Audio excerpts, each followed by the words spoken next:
Hola, muy buenas. Hoy queremos celebrar la verdad que el Señor Jesús vive. Eso es el mensaje, que ya el sepulcro está vacío. Los lienzos vacíos, porque Jesús vive. Es un motivo para celebrar porque es un hecho verdadero hoy. Podemos ver las historias y recordar que aunque los discípulos en ese entonces pasaban un momento de oscuridad, de tristeza, de dudas, de no entender, llegó el domingo, cuando vieron y poco a poco ya empezaban a entender que Jesús había resucitado. Y eso es lo que queremos ver un poco, queremos ver ya la historia de la pasión, brevemente, para poder ya desafiarnos a nosotros mismos y pensar cuáles son las expectativas que tenemos, que traemos. Porque tenemos que ver qué es lo que buscamos de Dios. Porque tantas veces, igual, incluso sin ver 100%, lo que buscamos es una vida cómoda, una vida con buena salud, una vida fácil, sin problemas.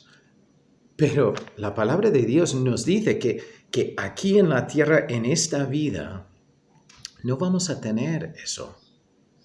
Pero a pesar de las tribulaciones, a pesar de las aflicciones, tendremos a un Dios vivo que ya ha vencido, que está con nosotros y nos llevará hasta el final. Y el mismo que empezó la buena obra en nosotros la va a terminar, la va a llevar a cabo, seguirá obrando hasta el final. Y que después que Jesús volverá a llevar a su pueblo. Entonces tenemos tantas promesas, aunque pasemos por momentos de momentos cortos, entre comillas, de sufrimiento. Tenemos que recordar que Dios gana, que Dios tiene la victoria y que no estamos solos. Y que Dios usará todo para ya lanzar su evangelio al último rincón de la tierra. Entonces nuestro papel es celebrar el hecho verdadero que Él resucitó y vive y compartir lo que sabemos de Él. Es conocerle a Él y hacerle conocido en el mundo. Entonces vamos a ver brevemente la historia. Entonces ya habíamos visto ya la entrada triunfal, cuando todo el mundo va tras Jesús, ya clamando Hosana en las alturas. Entonces ya hasta tal punto que ya los líderes religiosos dicen, mira, hemos perdido. El mundo va detrás de él. Entonces ya no podemos hacer nada. Y después, entonces vamos a usar el Evangelio de Lucas para ver la historia, pero yo te animo a leer la pasión en los 4 Evangelios. Y entonces vamos a leer desde Lucas 22 y empezando en el versículo 1, entonces vemos ya el plan de intentar matar a Jesús, de quitarle del escenario. Dice, estaba cerca la fiesta de los panes sin levadura, que se llama la Pascua, y los principales sacerdotes y los escribas buscaban cómo matarle a Jesús, porque temían al pueblo, y entró Satanás en Judas, por sobrenombre Iscariote, el cual era uno del número de los 12. Y esto fue y habló con los principales sacerdotes y con los jefes de la guardia de cómo se lo entregaría. Ellos se alegraron y convinieron en darle dinero. Y él se comprometió y buscaba una oportunidad para entregárselo a espaldas del pueblo. Entonces ya llegamos a ver el plan. Y es curioso porque Jesús entonces ya dice que sabía quién le iba a entregar. Sabía lo que Judas iba a hacer.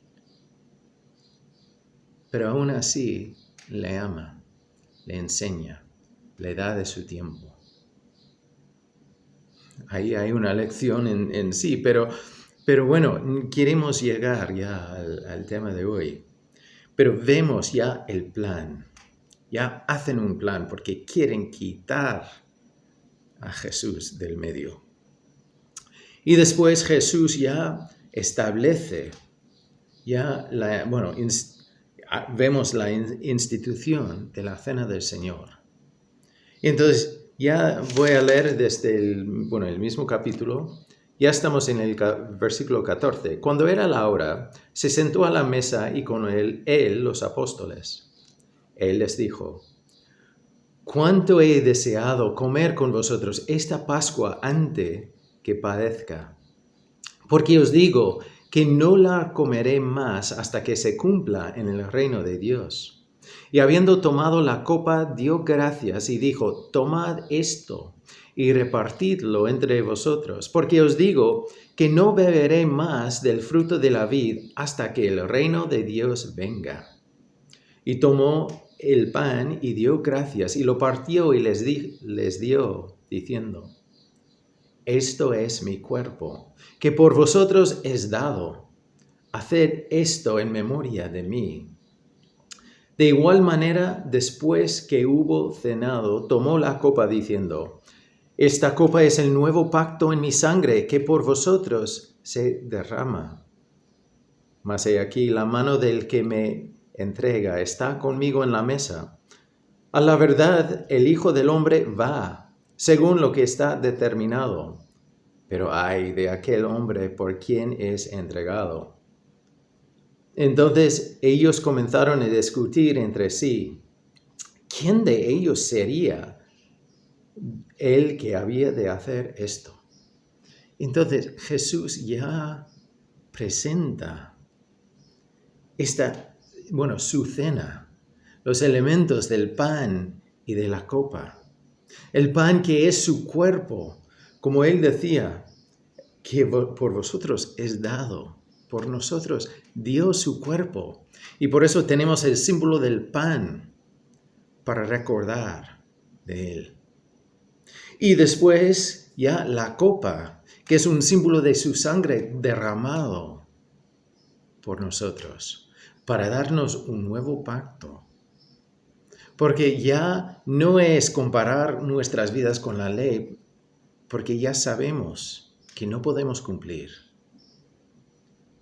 Pero Jesús cumplió por nosotros.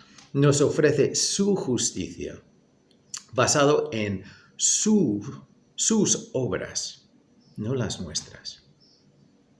Basado en su gracia y su amor para con nosotros.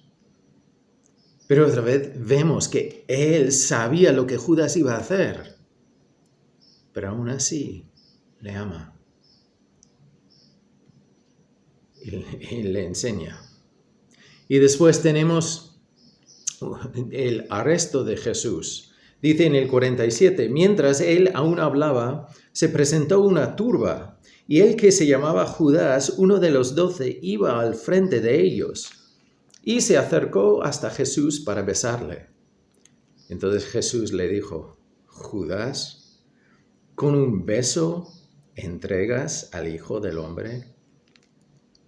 Viendo los que estaban con él lo que había de acontecer, le dijeron: «Señor, ¿heriremos a espada?». Y uno de ellos hirió a un siervo del sumo sacerdote y le cortó la oreja derecha. Entonces respondiendo Jesús dijo: «Basta ya, dejad». Y tocando su oreja le sanó. Y Jesús dijo a los principales sacerdotes, a los jefes de la guardia del templo y a los ancianos que habían venido contra él: «¿Cómo contra un ladrón habéis salido con espadas y palos? Habiendo estado con vosotros cada día en el templo, no extendisteis las manos contra mí, mas esta es vuestra hora y la potestad de las tinieblas». Entonces vemos el arresto de Jesús. Y sigue la historia. Tenemos la negación de Pedro. Tenemos el maltrato ya lo que recibe Jesús. Dice en los versículos 63 al 65, y los hombres que custodiaban a Jesús se burlaban de él y le golpeaban. Y vendándole los ojos, le golpeaban el rostro y le preguntaban, diciendo, profetiza, ¿quién es el que te golpeó? Y decían muchas otras cosas, injuriándole. Entonces vemos lo que él recibe, y no es la última vez, porque cada vez con los guardias recibe trato así. Pero él sabía por qué pasaba todo esto. Él entendía que fue necesario, como incluso lo había dicho a sus discípulos de antemano.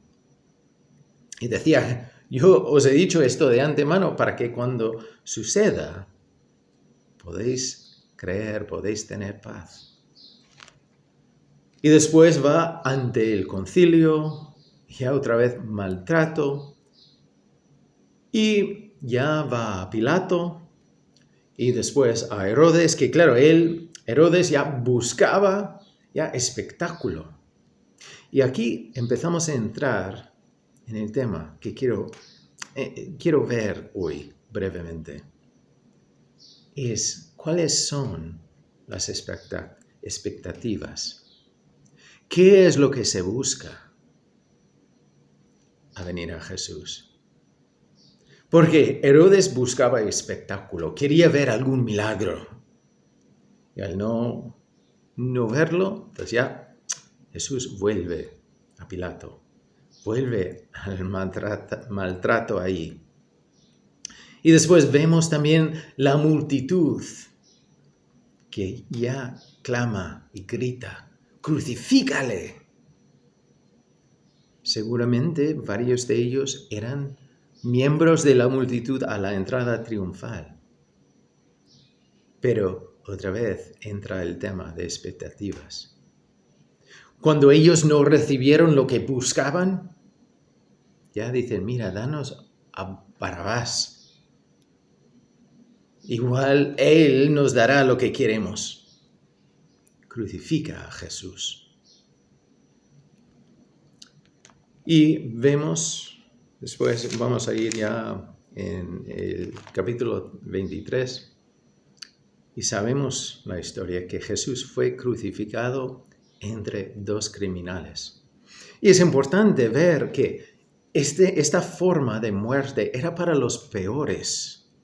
Entonces, estos criminales no son personas que simplemente robaron una pieza de fruta de un puesto.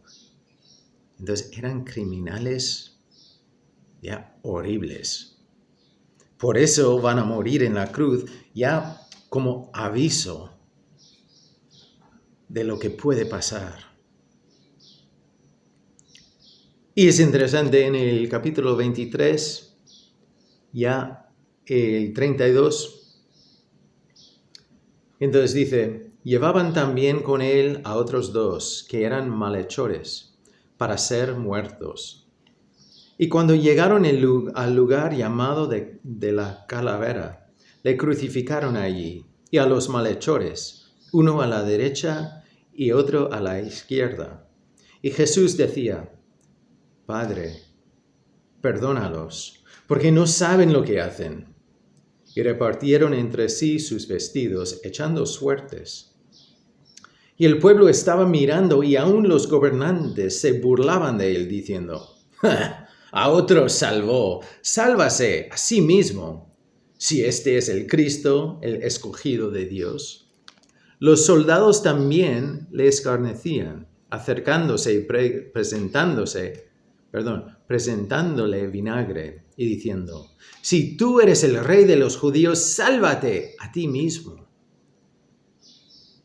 Y había también sobre él un título escrito con letras griegas, latinas y hebreas, este es el rey de los judíos.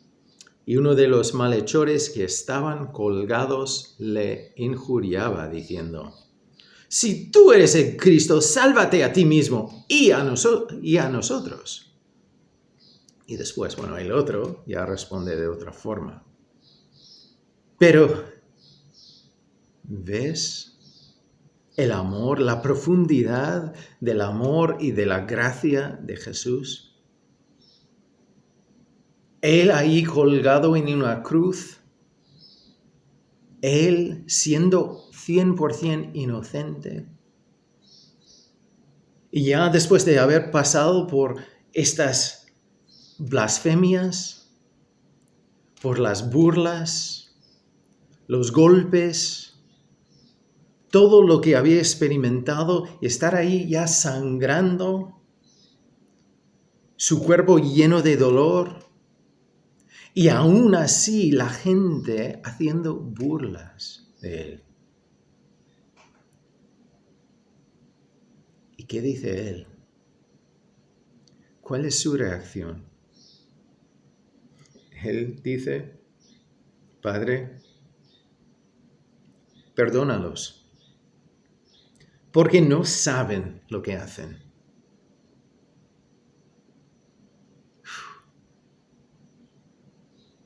¡Qué fuerte! La misma gente que ya le gritaba, le escupía a la cara, le pegaba, le golpeaba, hacía burlas de él. Él dice, mira, perdónalos, porque no saben lo que hacen.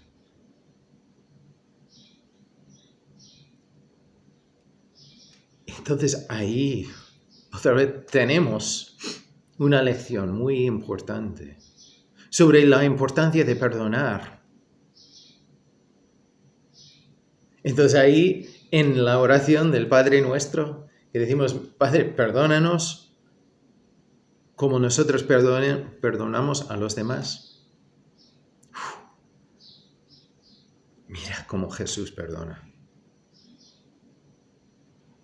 Nosotros somos llamados a perdonar, a soltar, no guardar. Ese dicho tan común, ese dicho tan común de que, mira, yo te perdono pero no olvido.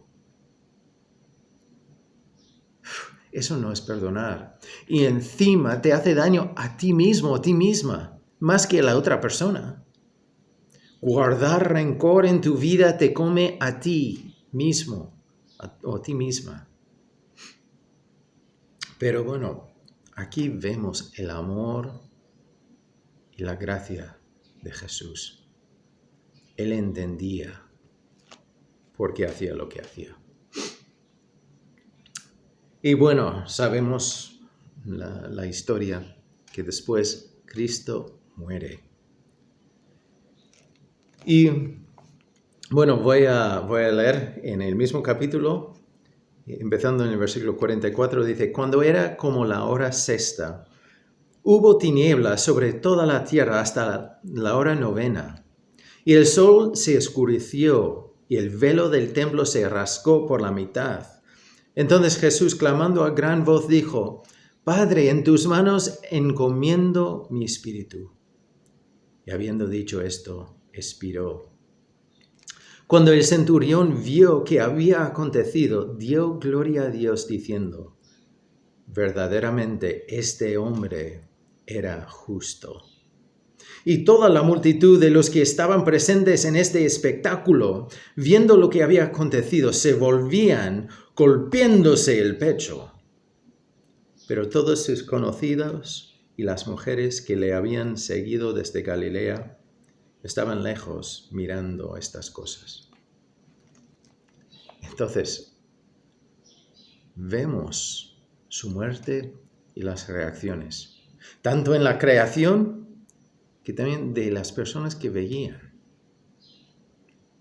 Entonces ya el centurión reconoce que mira, este hombre era un justo. No mereció esto, era inocente.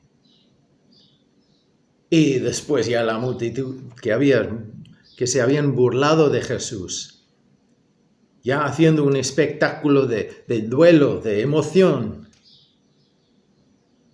Pero sus seguidores verdaderos, con miedo, con mucha emoción, sin entender lo que estaba pasando, miraban desde lejos.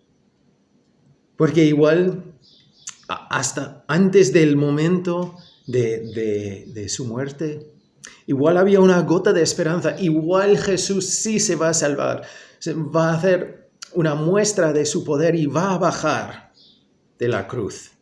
Para mostrar que ni el poder de Romanos de aplicar la muerte a sus presos no puede tener el poder sobre él.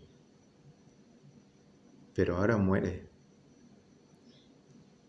Entonces ya, ¿qué queda? ¿Qué tipo de esperanza podían tener? Y ya, entonces, está llevado al sepulcro, y el sepulcro cerrado, ya la piedra puesta encima. Y llegamos al primer día de la semana, al domingo. Entonces voy a leer en el el capítulo 24, el versículo 1. El primer día de la semana, muy de mañana, vinieron al sepulcro trayendo las especias aromáticas que habían preparado y algunas otras mujeres con ellas. Y hallaron removida la piedra del sepulcro y entrando no hallaron el cuerpo del Señor Jesús. Entonces, otra vez vemos las expectativas. Ellos se van buscando un cuerpo muerto. Nadie iba al sepulcro buscando a Jesús resucitado. Y no estoy diciendo eso culpándoles. Pero las expectativas que tenían es que ellos no habían entendido lo que Jesús había enseñado, lo que Jesús había dicho de antemano. Pero claro, cuando llegan ahí y no encuentran el cuerpo, entonces hay aún más emoción. Pensando que, mira, alguien ha robado el cuerpo. Es curioso porque tantas veces hoy, personas que no quieren reconocer la resurrección, hablan de que, bueno, los discípulos robaron el cuerpo.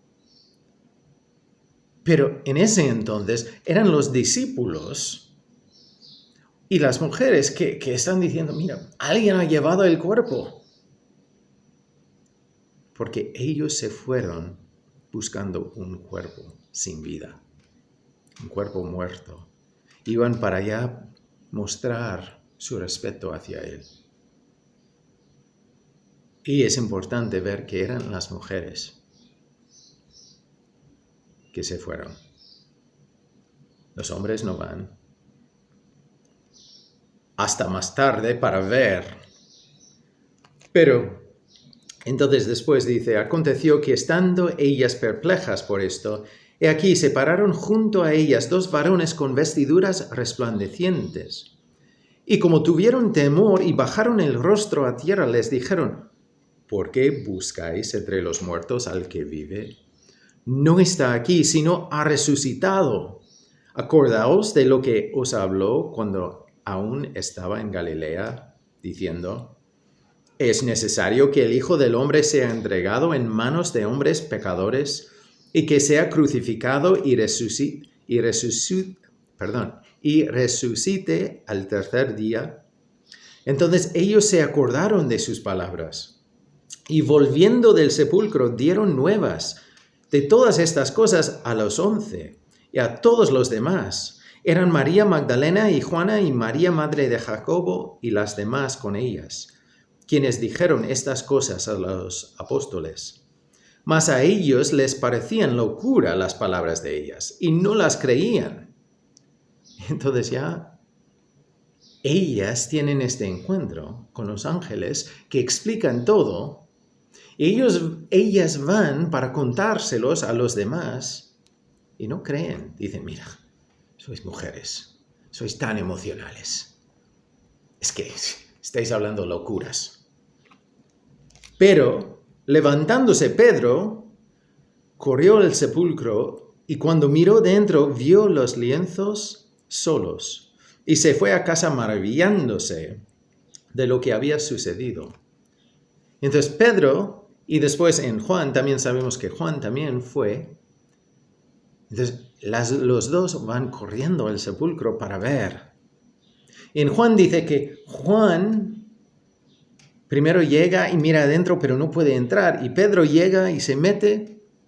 Entonces Juan también entra y Juan ve la escena y cree.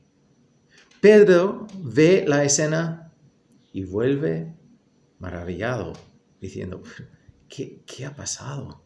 ¿Qué es esto? Y yo creo que también tiene ya la emoción ahí dentro de haber negado a Jesús. Entonces, ya hay mucha emoción mezclada. Pero, entonces, el tema es que, ¿cuáles eran las expectativas de los discípulos? Al oír lo que dicen las mujeres, solo dos se van para mirar, para ver la evidencia. Los demás dicen, mira, estáis hablando locuras, estáis siendo mujeres. Oh. Pero, entonces es importante preguntar cuáles son las expectativas. Y después había muchas personas que vieron a Jesús. Y bueno, ya empiezan a hablarlo en el versículo 33, y levantándose estos los dos que iban a Emaús y ya tienen un encuentro con Jesús, y al reconocer que era él, dice en el 33, y levantándose en la misma hora, volvieron a Jerusalén y hallaron a los 11 reunidos y a los que estaban con ellos, que decían, ha resucitado el Señor verdaderamente y ha aparecido a Simón. Entonces ellos contaban las cosas que les habían acontecido en el camino y cómo le habían reconocido al partir el pan. Entonces, ya hay mucho hablar de que esta persona ha visto a Jesús, esta persona, nosotros, y entonces ya hay más emoción. Quizás es que puede ser que ha resucitado, pero entonces, ¿qué quiere decir eso, resucitado? ¿En espíritu? ¿Físicamente? Entonces, aún muchas dudas. Pero sigue. Entonces, en el versículo 36, dice, mientras ellos aún hablaban de estas cosas, Jesús se puso en medio de ellos y les dijo, paz a vosotros. Entonces, espantados y atemorizados, pensaban que veían espíritu. Pero él les dijo, ¿por qué estáis turbados? ¿Y vienen a vuestro corazón estos pensamientos? Mirad mis manos y mis pies, que yo mismo soy. Palpad y ved, porque un espíritu no tiene carne ni hueso, como veis que yo tengo. Y diciendo esto, les mostró las manos y los pies. Y como todavía ellos de gozo no lo creían y estaban maravillados, les dijo, ¿tenéis aquí algo de comer? Entonces le dieron parte de un pez asado y un panal de miel. Y él lo tomó y comió delante de ellos. Todo eso ya una muestra de que ya era una resurrección física. Porque un espíritu, no puedes tocar un espíritu ni tampoco puede comer comida física. Entonces Jesús lo hace con propósito. Y él les dijo, estas son las palabras que os hablé estando aún con vosotros, que era necesario que se cumpliese todo lo que está escrito de mí, en la ley de Moisés, en los profetas y en los salmos. Entonces le abrió el entendimiento para que comprendiesen las escrituras, y les dijo, así está escrito, y así fue necesario que el Cristo padeciese y resucitase de los muertos al tercer día, y que se predicase en su nombre el arrepentimiento y el perdón de pecados en todas las naciones, comenzando desde Jerusalén. Y vosotros sois testigos de estas cosas. He aquí, yo enviaré la promesa de mi Padre sobre vosotros, Pero quedaos vosotros en la ciudad de Jerusalén hasta que seáis investidos de poder desde lo alto. Entonces, aquí Jesús ya apunta hacia el Antiguo Testamento, hacia las escrituras de antes, diciendo, mira, yo tenía que cumplir todo. Lo que fue escrito sobre mí tenía que ser cumplido. Y ya habla de que ya entonces fue predicho que iba a morir crucificado, iba a resucitar al tercer día. Y ahora hay un papel importante de predicar el Evangelio a cada nación. A predicar, como él decía, el arrepentimiento y el perdón de pecados en todas naciones, empezando desde Jerusalén. Y después pero tenían que esperar la venida de la promesa, la venida del Espíritu Santo, que iba a dar el poder para cumplir y llevar a cabo este papel importante. Entonces, en esta historia, vemos, como hemos dicho, el amor y la gracia de Dios. Vemos la perdona de Dios. Podemos ver las dudas resueltas, la emoción respondida. Podemos ver el valor que Dios pone encima de cada ser humano, el valor de su vida. Podemos ver el propósito que Dios nos ha dado, que dio primeramente a los discípulos, pero después a cada seguidor. Y que no solo da un propósito y un papel importante para hacer, pero da el poder para hacerlo. Entonces, hoy quiero terminar simplemente preguntándote a ti, si has conocido la profundidad de su amor y su gracia. Porque Él te ama. No porque eres bueno, sino porque es un Dios de amor y ve un valor en tu vida. Y después, la otra pregunta es, ¿cuál es tu expectativa? ¿Qué es lo que buscas cuando tú vienes a Jesús? Porque en esta historia vemos muchas expectativas de la gente, pero Jesús realmente era muchísimo más. Pero cuando ellos no recibieron lo que buscaban, llegó un momento de crisis. Y lo mismo nos pasará a nosotros si estamos siguiendo nuestra imagen de cómo Dios debe ser y no dejando a Dios ser Dios. Sus caminos son más altos que los nuestros. Su mente es más grande. Su entender ya es perfecto. El nuestro no. Entonces nosotros seguimos a Dios. No vamos delante. Nosotros confiamos en Él, no en los resultados que buscamos. Entonces yo te animo a pensar y examinarte a ti mismo, a ti misma, para ver dónde tienes los ojos puestos.